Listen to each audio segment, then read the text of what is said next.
আসসালামু আলাইকুম গাইস। আজকে আপনাদেরকে খুবই সুন্দর একটা পরিপাটি বিল্ডিং দেব, একদম অফার প্রাইসে। একসময় দাম ছিল এটার 1.5 কোটি টাকা, এখন মাত্র 1,17,00,000 টাকা দিয়ে আপনি এই বিল্ডিংটা নিতে পারবেন। আমি আপনাদেরকে সব কিছু বলতেছি, আপনারা শুনতে থাকেন। বিল্ডিং হচ্ছে 5 তলা, কমপ্লিট। বর্তমানে 65,000 টাকা গড় ভাড়া আসে। রেজিস্ট্রি দাদা একজন, কিনা সম্পদ।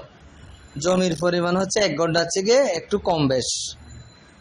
জমির পরিমাণ 1 ঘন্টার থেকে একটু কম বেশ। খুবই সুন্দর লোকেশন আমি বলতেছি, স্টিল মিল বাজারের আশেপাশে এই বিল্ডিং এর লোকেশন খুবই সুন্দর। এই বিল্ডিংটা নিতে হলে আমাদের বন্দর টিলা অফিসে চলে আসবেন। আমাদের বন্দর টিলা অফিস শাহ প্লাজা মার্কেট 3 তলা, RSC প্রপার্টি। আমাদের প্রপার্টিতে আসবেন, সবকিছু আমরা দেখানোর চেষ্টা করবো। সবাই ভালো থাকবেন, সুস্থ থাকবেন। আসসালামু আলাইকুম।